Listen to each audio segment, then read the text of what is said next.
Is moving forward with plans for weapons detection systems in middle and high schools. First, though, they want to know how they want you to know how it works. And that's why the district is showcasing the technology today at Butler High School. Jim Stratman is live there this morning with what we know so far. Jim, good morning.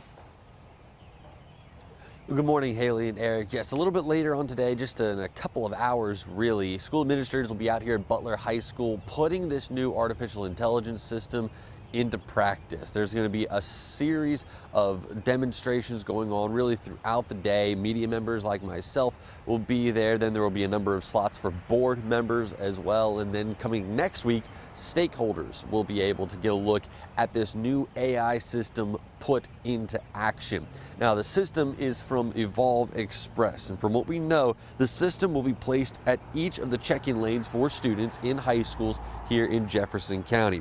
Now, it will be able to detect shapes in the backpacks or under clothes that could indicate a weapon or explosive.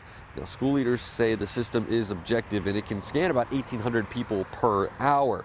As part of the school system security plans, an armed officer will be present during the check-in to be able to respond to any situations that occur. But crucially, there will also be at least one school staff member present in each lane who knows the students a bit better.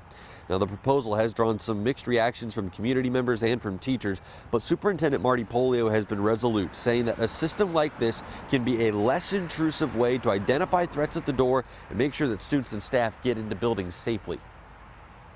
I've seen it, the team's seen it. I think it can be effective, and I think if this is something that is not effective, we can take away.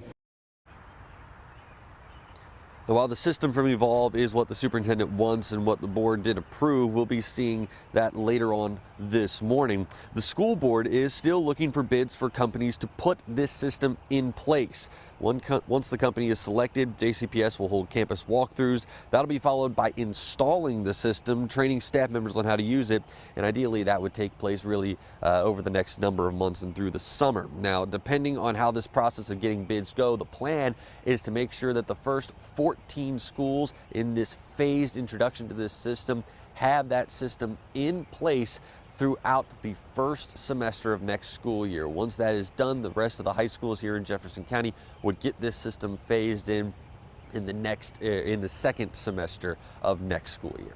Haley, Eric.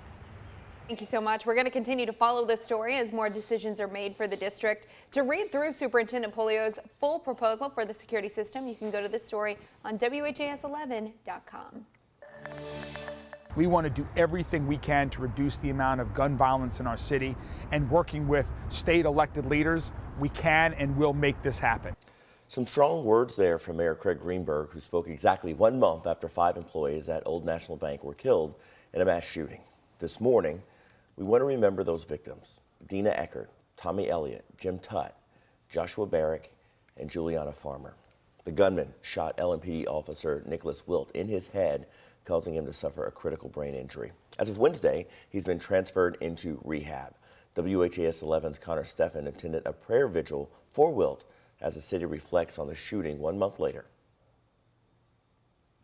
Gathering together to mark an absolute miracle. 1 month ago, April 10th. Complete chaos. A young LMPD officer, one of the first on the scene, running toward the gunfire of the mass shooting at Old National Bank. Officer Nick Wilt ran straight into the line of fire.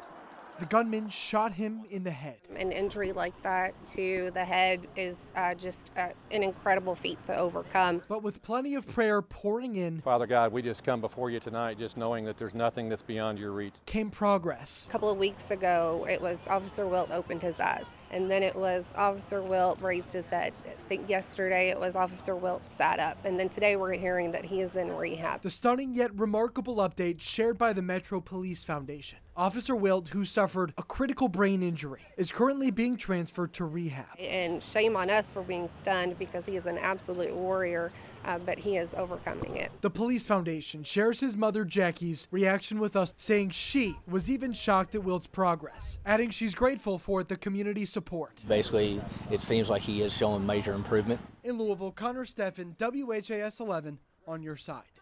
Wilt's family says he's not yet out of the woods. If you'd like to help the family, you can make donations through the Louisville Metro Police Foundation Facebook page.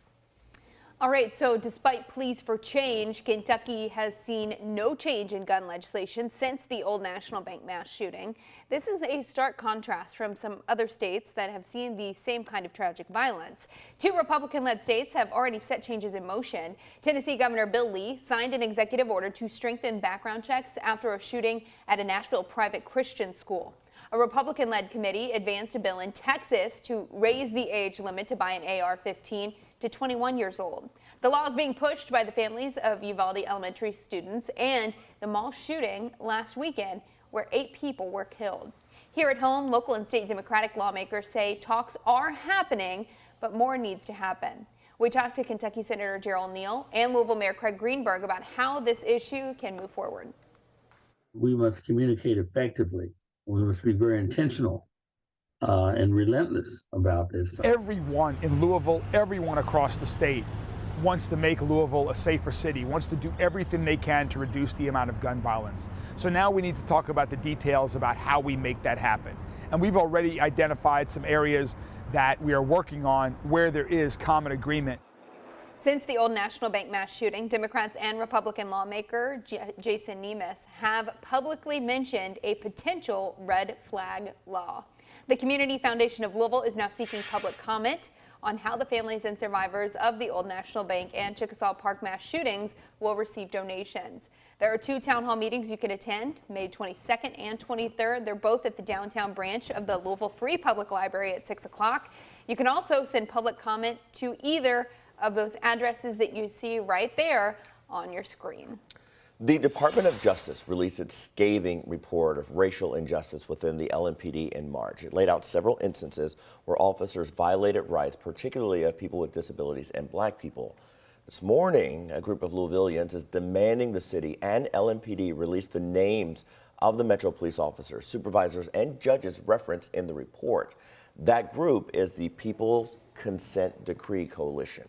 As the city is negotiating its consent decree with the federal government, the group is working to hold the LMPD accountable.